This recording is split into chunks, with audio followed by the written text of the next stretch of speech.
Nous sommes de retour dans cette édition du 20 mars 2024. Merci beaucoup, si vous nous rejoignez à l'instant, merci beaucoup pour votre fidélité. Nous sommes en direct et désormais, il est l'heure de retrouver Julien Nebelzal et son chronocag. Bonjour Julien. Bonjour Louis-Antoine. Merci Julien d'être avec nous ce matin. Vous êtes senior advisor chez Advise. Julien, est-ce que globalement la situation par rapport à votre dernier passage a changé? Est-ce que la dynamique actuelle est différente de la semaine dernière? Écoutez, non, il y a une inertie à la hausse qui, je crois, qui n'a échappé à personne.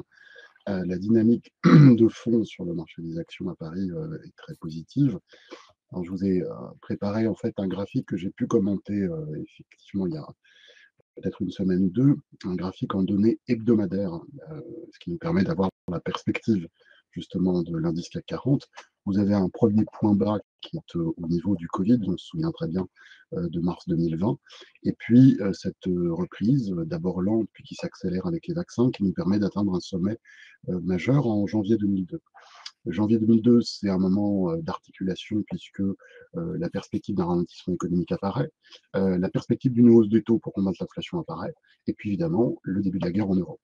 Ça nous emmène tout ça jusqu'en octobre 2022, qui marque un point de pessimisme relativement important en termes de comportement, et à partir de là, une nouvelle séquence apparaît.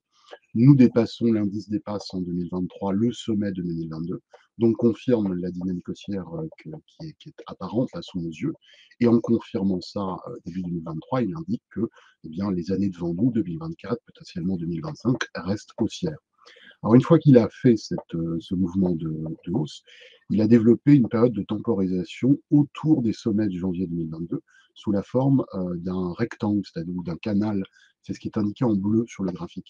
Et vous voyez qu'il a évolué entre deux bornes, 6800 points, testés à deux reprises, 7600 points, testés là aussi à deux reprises. Et ces bornes ont été dépassées à la hausse. Ça, c'est le fait de la tendance haussière en dépassant ce seuil à la hausse, donc en inscrivant un nouveau sommet historique, l'indice a confirmé la dynamique. Qu'est-ce qu'on pouvait prévoir à ce moment-là comme cible minimum? Eh bien, c'est la reproduction du rectangle. Donc, c'est de passer la zone 6008-7006 qui fait 800 points, de la rebasculer au-dessus, ce qui nous donne 8400 points.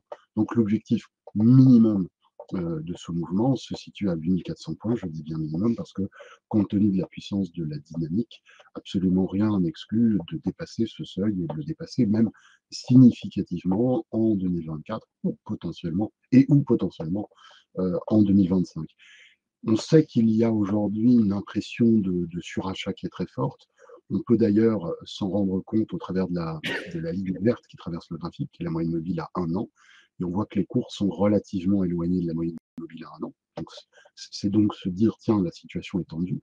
Mais regardez toute la période qui a suivi la deuxième partie de la reprise post-Covid, donc la reprise de 2021 jusqu'en janvier 2022, vous voyez que le marché peut passer une année complète en étant très éloigné de sa moyenne mobile 1 an, sans qu'il y ait de retracement. Donc, c'est un sentiment qui est perçu par les investisseurs légitime.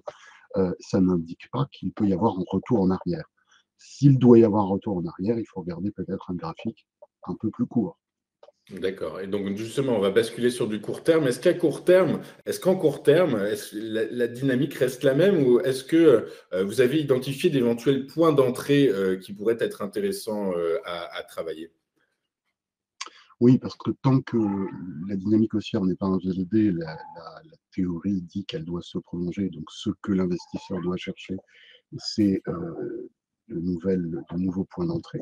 Alors là, le graphique que vous voyez n'est plus en données hebdomadaires, il est en données quotidiennes. Et je ne représente plus des bar charts, je représente cette fois-ci des chandeliers japonais. Alors, ce graphique, il a deux, trois informations importantes. La première, c'est que vous prenez les deux points bas, qui sont octobre 2023, les fameux 6800 points que je décrivais tout à l'heure, et janvier 2024, c'est un petit peu au-dessus de 7200 points. On peut tracer une ligne, à partir de février, on peut tracer une ligne qui reprend ces deux points comme une ligne de tendance.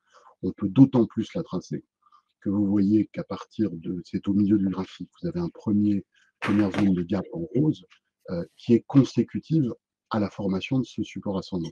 Donc, il légitime ce support ascendant. Une fois qu'on a fait ce support ascendant, eh bien, on cherche le point haut intermédiaire entre les deux points bas, on trace une parallèle et on peut estimer une évolution possible dans un canal. Ça ne signifie pas que l'évolution se fera dans un canal, mais ça nous donne en fait un guide de la tendance. Deuxième observation importante, sur la deuxième partie du graphique, donc je vais dire la deuxième jambe de hausse, celle qui commence en janvier 2024, vous voyez l'apparition de 3 gaps successifs. Alors un gap, c'est une absence de cotation entre le plus haut d'une séance et le plus bas de la séance suivante, enfin, dans une dynamique haussière. Ce serait l'inverse dans une tendance baissière. Ça signifie pour l'investisseur, en termes de comportement, que tout investisseur qui aurait voulu acheter avant le gap se retrouve forcé d'acheter plus cher. Il n'a pas d'autre solution. Et le marché ne va pas lui, la collectivité ne va pas lui laisser d'autres solutions. Ça génère donc un sentiment, le gap, de frustration. Alors, frustration individuelle, mais qui vite se transforme en frustration collective. Et quand vous avez dans un mouvement comme ça 3 gaps, là, vous avez en fait une frustration qui est relativement forte. Et c'est exactement celle qui est exprimée par les différents commentaires ici ou là, c'est de dire ce marché ne donne pas d'opportunité. C'est pour ça que la tendance, elle s'exprime aujourd'hui en termes de comportement comme ça.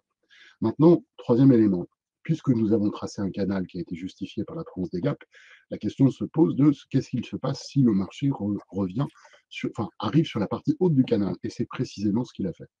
Il est arrivé il y a 4 jours sur la partie haute du canal. Qu'a-t-il produit à ce moment-là? Il a produit quelque chose d'assez intéressant, et c'est pour ça que j'ai choisi les chandeliers japonais. Il a produit 2 séances.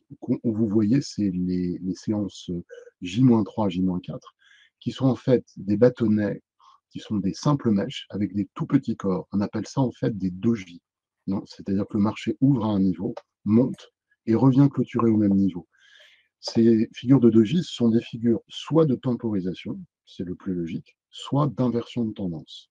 La présence de 2 dojis consécutifs fait penser plutôt pour eux inversion de tendance. Alors la tendance qu'on voit, c'est une tendance haussière depuis octobre. Donc ce qui pourrait se produire, c'est une consolidation, inversion de tendance au sens où on reviendrait un petit peu en arrière dans la tendance. Est-ce que ce mouvement de consolidation va se produire? Alors je ne peux pas vous le dire. Je n'ai pas de capacité divinatoire.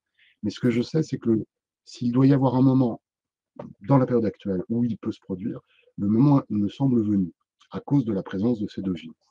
Ce qui veut dire aussi que si nous passons la zone des 8200 points à nouveau dans les heures et jours qui viennent, cette hypothèse, sans être totalement invalidée, parce qu'encore une fois, les dojis ont une justification, mais cette hypothèse va être quand même retardée, déliée. Il ne faudra pas du tout s'escrimer sur ce sujet.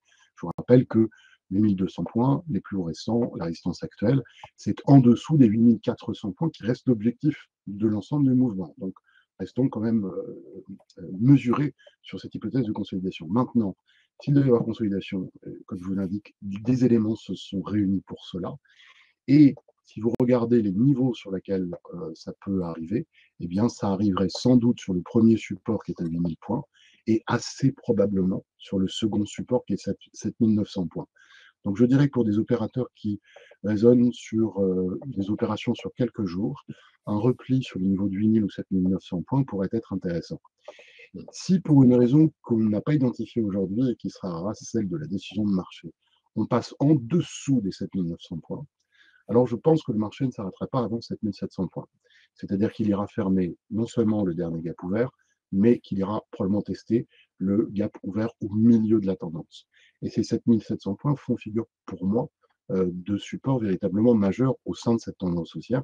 Vous voyez d'ailleurs sur ce graphique que le bas du canal est en train de rejoindre ce troisième support numéro 3 qui est à 7700 points. Donc, évidemment, 7700 points, ce serait une opportunité assez exceptionnelle pour revenir à nouveau s'exposer sur le marché action si on le souhaite.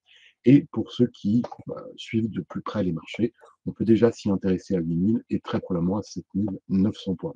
Donc, exceptionnellement, c'est pas souvent que je dis ça, en tout cas depuis quelques mois, il peut y avoir une petite consolidation à l'intérieur de cette dynamique haussière. Et je vous en ai donné à peu près à la fois les arguments et les seuils qui vont permettre Oui, de créer le les niveau. niveaux à surveiller, ouais. Très clair. Bah, écoutez, merci Julien. Du coup, donc pour résumer, 8400 dynamique haussière toujours en place, les 8400 en objectif au cours de l'exercice 2024, voire 2025. Ceci étant, ça ne se fera pas en ligne droite. Il faut s'attendre à quelques mouvements de quelques séquences de consolidation avec des potentiels points d'entrée aux alentours de 7900 points dans un premier temps et 7007 si, par la force des choses, les marchés continuent à respirer encore un peu plus avant de mieux continuer dans leur dynamique.